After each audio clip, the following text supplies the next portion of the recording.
Hello my dear students. आज की video में हम पढ़ेंगे मेटाफर। मेटाफर जिसे हिंदी में रूपक अलंकार कहा जाता है।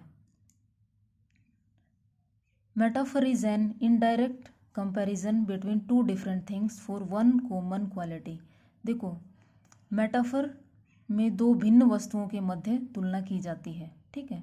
और यह जो तुलना होती है यह अप्रत्यक्ष रूप से होती है, जिसमें लगभग एक गुण समान हो।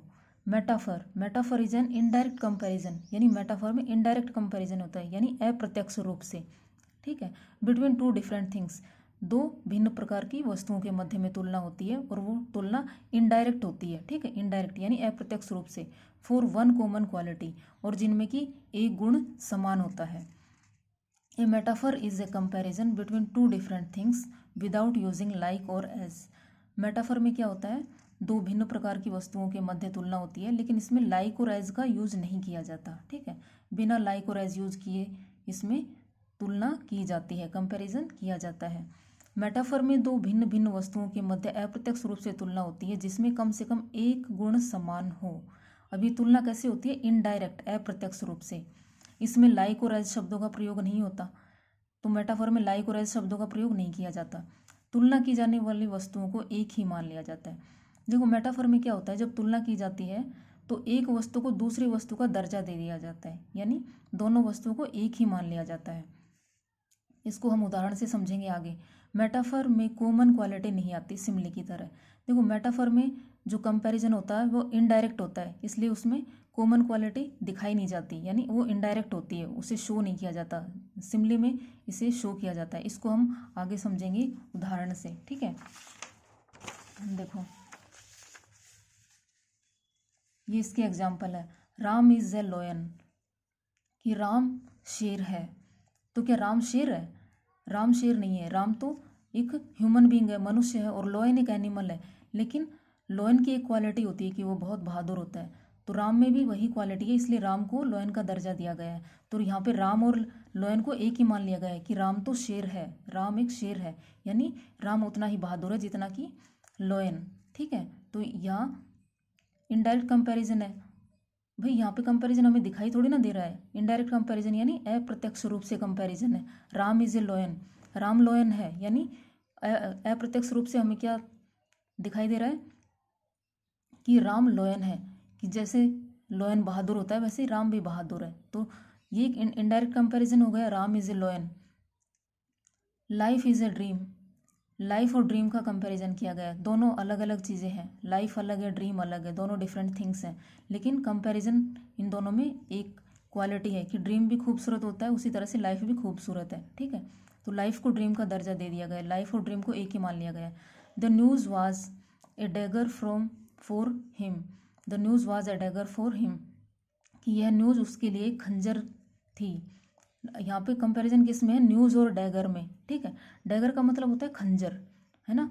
तो खंजर क्या होता है, खंजर एक पेनफुल थिंग है, एक पेनफुल चीज़ है ना।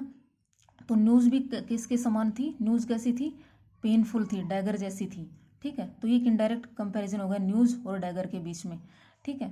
कि न्यूज़ भी डैगर की, कि न्यूज़ तो डैगर थी उसके लिए, यानी न्यूज़ एक खंजर था उसके लिए, यानी बहुत पेनफुल थी news. She is an angel, वह एक एंजल है। अब एंजल क्या होता है, देवता, देवदूत। सी को किससे कंपैरिजन किया गया है, एंजल से, कि एंजल भी इनोसेंट होते हैं, निर्दोष, मासूम, प्योर। उसी तरह से वह भी एंजल है। तो दोनों के मध्य एक इनडायरेक्ट कंपैरिजन है। Kalidas is the Shakespeare of India, Kalidas Bharat की शेक्सपियर हैं। तो विलियम शेक्सपियर जो कि एक महान पोएट हुए हैं, वो कालिदास से उनकी तुलना की गई है। क्यों, कालिदास भी उतने ही महान है ना। तो इन दोनों की महानता की आपस में तुलना की गई है, कि जो स्थान विलियम शेक्सपियर का है वही भारत में कालिदास का है। He is the lion of the battle field, वह युद्ध के मैदान में शेर है। तो ये तो सेम हो गया, शेर बहादुर है और ही भी, वह भी बहादुर है। तो ये दोनों डिफरेंट हो गए। ही मनुष्य है, लॉयन एनिमल है, लेकिन दोनों में एक चीज़ कॉमन है, और वो कॉमन पॉइंट क्या है, बहादुरी। दोनों ही बहादुर है। यहाँ पे कंपैरिजन हो रहा है, लेकिन इनडायरेक्ट कंपैरिजन है, इसमें सिमिली की तरह डायरेक्ट कंपैरिजन नहीं होता। Life is not a bed of roses, life और बेड ऑफ रोजेस का कंपैरिजन है, कि बेड ऑफ रोजेस यानी आसान नहीं है, कि लाइफ आसान नहीं है, ठीक है। अब देखो difference between metaphor and Simli.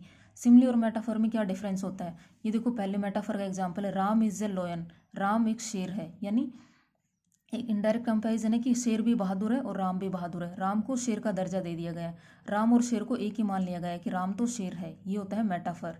ठीक है। सिमली, सिमली मतलब Ram is brave like a lion.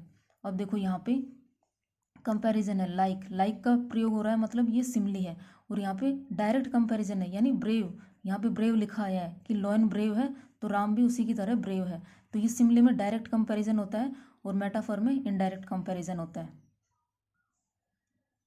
तो ये हुआ हमारा मेटाफर। मेटाफर में दो भिन्न वस्तुओं के मध्य अप्रत्यक्ष रूप से तुलना होती है जिसमें कम से कम एक गुण समान हो। देखो मेटाफर को कॉम्प्रेस्ड सिमली भी कहा जाता है, क्यों, क्योंकि जब मेटाफर को एक्सप्लेन या एक्सप्रेस करते हैं तो वह सिमली का रूप ले लेता है। ठीक है, तो ये हुआ हमारा मेटाफर। अगले वीडियो में हम बाकी के फिगर ऑफ स्पीच डिस्कस करेंगे। Okay, thank you.